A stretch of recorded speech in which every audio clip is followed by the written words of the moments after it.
हाँ दोस्तों, हमें पता है कि हम इंटरनेट पर दिखाई गई हर चीज पर विश्वास नहीं करते, लेकिन हमारी टेक्स्ट बुक्स का क्या, जो हमें बचपन से रटाई जा रही है। जी हाँ दोस्तों, बचपन से रटी रटाई चीजें भी कभी कभार गलत साबित हो जाती हैं। फिर चाहे वो ग्रेट वॉल ऑफ चाइना का स्पेस से दिखना हो या फिर जीनियस अल्बर्ट आइंस्टीन का स्कूल में मैथ में फेल हो जाना। इसलिए दोस्तों दिल थाम कर बैठिए, क्योंकि आज हम आपको उन झूठ के बारे में बताने वाले हैं जिन्हें आप सदियों से सच मानते आ रहे हैं। और अंत में जो सच्चाई हमने आपके सामने रखी है ना, उसे जानकर आप हंसी से लोटपोट हो जाएंगे। दोस्तों, अगर हम आपसे पूछें कि इजिप्ट में बना पिरामिड किसने बनाया था, तो हमें पता आप यही जवाब देंगे कि इजिप्ट में रहने वाले मजदूरों ने मेहनत करके इस पिरामिड को तैयार किया था। लेकिन हम आपके भ्रम को तोड़ते हुए ये कहना चाहते हैं कि ये बिल्कुल भी सच नहीं है। असल में इस पिरामिड को बनाने वाले ज्यादातर लोग मजदूर थे ही नहीं। जी हाँ, इस पिरामिड को बनाने के लिए एंशिएंट इजिप्ट की अच्छी खासी पॉपुलेशन ने अपना बढ़ चढ़कर योगदान दिया था, जहां करीब 85 सालों तक, जिसमें 2589 बीसी से लेकर 2504 बीसी का समय लगा। और इतने समय के अंतराल में इजिप्ट के रहने वाले लोगों ने अपना खून पसीना करके इस पिरामिड को तैयार किया था, ताकि वो अपने नेशनल आइकॉन को खड़ा कर सके। ऐसे में जो लोग इतने बड़े बड़े पत्थरों को नहीं उठा सकते थे, उन्होंने यहाँ पर काम करने वाले लोगों के लिए खाना, रहने और बाकी चीजों की व्यवस्था की। यानी कि हर इंसान ने अपने लेवल का काम किया, जिसमें कुछ लोग सिक्योरिटी के लिए काम करते थे, तो कुछ लोग भारी भरकम पत्थरों को जुटाने के लिए दूर दराज इलाकों में चले जाते थे, ताकि वो अपने नेशनल आइकॉन को खड़ा कर सके।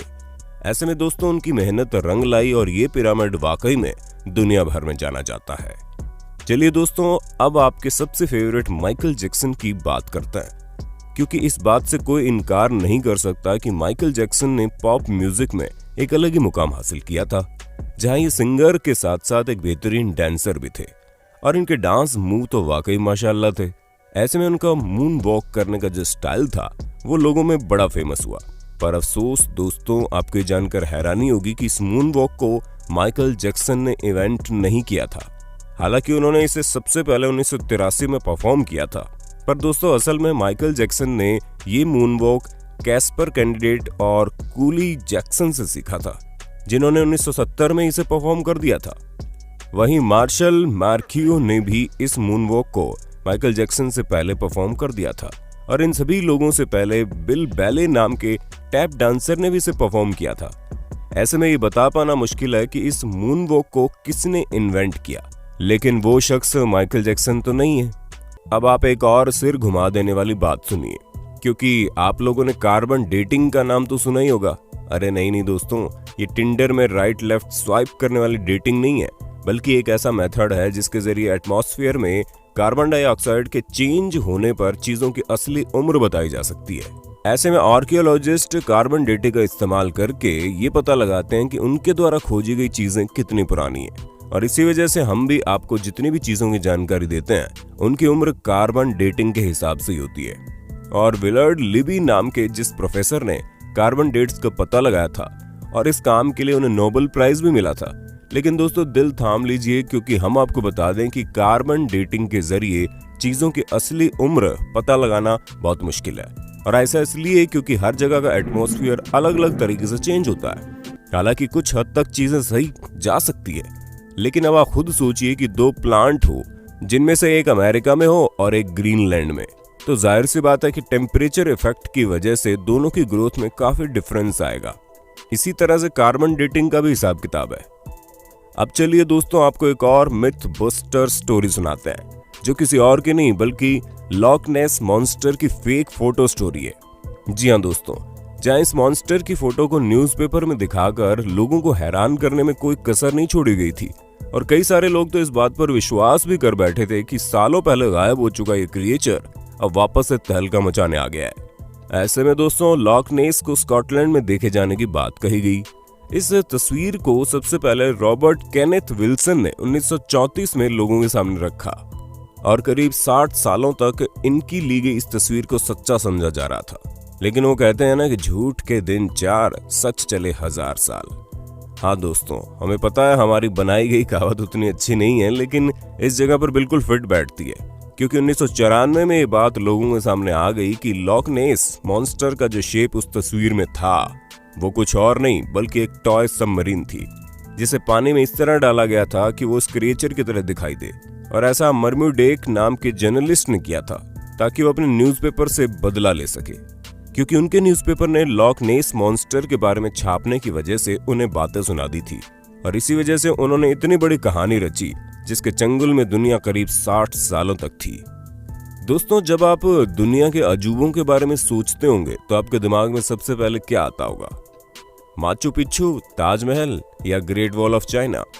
लेकिन बाकी सबका तो ठीक है, लेकिन ग्रेट वॉल ऑफ चाइना के बारे में हम आपको बता दें कि इतना भी ग्रेट नहीं है कि स्पेस से दिखने लग जाए। जी हाँ दोस्तों, क्योंकि सच्चाई तो ये है कि ये इतना बड़ा भी नहीं है कि इसे हमारे एटमॉस्फेयर के बाहर किसी भी जगह से देखा जा सके, फिर चाहे वो मून ही क्यों ना हो जो हमारे सबसे करीब है। और ये हम अपने मन से नहीं कह रहे, बल्कि खुद नासा ने इस बात को साबित किया है। हालांकि भले ही 21,196 किलोमीटर लंबी हो, लेकिन अगर हम इसकी चौड़ाई की बात करें तो ये बॉटम से मात्र 20 फुट चौड़ी है और टॉप से केवल 16 फुट चौड़ी है। हम आपको बता दें कि ये अफवाह 1754 के आसपास शुरू हुई। ऐसे में ये चीज हमारे चांद पर पहुंचने और स्पेस में सैटेलाइट पहुंचाने से बहुत पहले की बात है। तो ये सिवाय अफवाह के और कुछ नहीं है। अब भले ही हर साल यहाँ पर करोड़ों की संख्या में लोग आते हो, लेकिन अफसोस वो चाइना की जिस दीवार पर खड़े होते हैं वो स्पेस से तो नहीं दिखती। चलिए दोस्तों, चाइना से आप हमें ये बता दो कि दुनिया भर में तहलका मचाने वाला कोरोना वायरस चाइना की किस जगह पर सबसे पहले फैला था?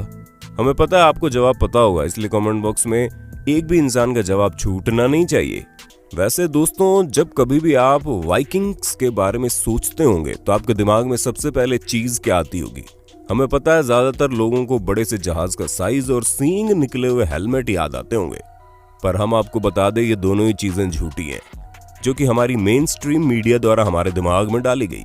असल में कई सारे हिस्टोरियंस को वाइकिंग्स के समय के टूल्स मिले हैं, जिनमें से एक भी हेलमेट ऐसा नहीं मिला जिसमें सींग लगे हों। हालांकि ये माना जा सकता है कि वो लोग लड़ते टाइम खुद को बचाने के लिए हेलमेट का यूज करते होंगे, लेकिन इसका मतलब ये नहीं है कि उनके हेलमेट में ही डायरेक्ट सींग लगे हों। दोस्तों, ये जो अफवाह है ये तब से फैलनी शुरू हुई जब गुस्ताव मालस्ट्रोम नाम के आर्टिस्ट ने अपने आर्ट में वाइकिंग्स के हेलमेट में सींग लगा दिए, और तभी से लोग ये समझने लगे कि उनके हेलमेट में सींग होते थे, जबकि ऐसा कुछ भी नहीं है। तो दोस्तों, हमें पूरी उम्मीद है आपको अपने होस्ट और दोस्त सैम की वीडियो में मजा आ रहा होगा। अगर हाँ तो साथ ही वीडियो को लाइक करते चलिए ताकि हम फ्यूचर में भी इसी तरह की इंटरेस्टिंग वीडियोस लाते रहें। दोस्तों, अब हम आपके दिमाग की सबसे बड़ी उपज को दूर करते हैं, क्योंकि कई सारे लोगों को ये सिखाया जाता है कि अल्बर्ट आइंस्टीन जो कि इतने बड़े जीनियस थे, वो हाई स्कूल में बेसिक मैथ की वजह से फेल हो गए थे। तो दोस्तों, ये बिल्कुल गलत है। जी हाँ, ऐसा कुछ भी नहीं है, बल्कि आइंस्टीन तो उल्टा मैथ के जीनियस थे, जहां मात्र 15 साल की उम्र में उन्होंने मैथ में अपनी बहुत अच्छी पकड़ बना ली थी। अब दोस्तों, जाहिर सी बात है, जो शख्स फिजिक्स की दुनिया में इतनी बड़ी उपलब्धियां पाया हो, उसे बेसिक मैथ ना आती हो, वो भी हाई स्कूल के समय में, ये चीज थोड़ी सी खटकती है। पर हमें तो बुरा उन लोगों के लिए लगता है जो ये सोचते हैं कि उन्हें मैथ नहीं आएगी फिर भी वो साइंटिस्ट बन जाएंगे। अरे दोस्तों, साइंटिस्ट बनने के लिए मैथ भी जरूरी है, ठीक उसी तरह जिस तरह सिंगर बनने के लिए अच्छा गाना जरूरी है, और डांसर बनने के लिए अच्छे मूव्स करने जरूरी हैं, क्योंकि ये सभी चीजें बेसिक्स हैं। दोस्तों, हमें पता है आपको इस बारे में कुछ भी पता नहीं होगा, लेकिन हम आपको बता दें कि 19वीं सदी के मध्य में अमेरिका में एक बहुत बड़ी अफवाह चली थी, जहां पर सिगरेट बेचने वाली कंपनियां एडवर्टीजमेंट में कहती थीं कि सिगरेट सेहत के लिए अच्छी होती है। जी हाँ दोस्तों, हैरान मत होइए, एक्चुअल में ऐसा होता था क्योंकि कुछ कंपनियां ये तक कहती थी कि डेंटिस्ट खुद लोगों को सिगरेट पीने की सलाह देते हैं और ये सेहत के लिए बहुत अच्छी होती हैं, जिससे टेंशन वगैरह भी कम होता है। और इस तरह के कई सारे एड कैंपेन उस समय चल रहे थे, जिसकी वजह से अमेरिका के करीब 45% लोग सिगरेट की लत लगा चुके थे। हालांकि अभी भी अमेरिका में सिगरेट पीने वालों की कोई कमी नहीं है, लेकिन उस समय पूरे 45% लोग सिगरेट पीते थे, यानी कि करीब 7 करोड़ लोग तो केवल सिगरेट ही पिया करते थे। वो तो बाद में पता चला कि ये सेहत के लिए हानिकारक है, जिससे भगवान आपको अपने पास जल्दी बुला लेते हैं, और इसी वजह से लोगों ने मरने के डर के कारण सिगरेट को टाटा बाय बाय कहना जरूरी समझा। पर शायद अभी भी कुछ लोग इस बात को नहीं समझते हैं।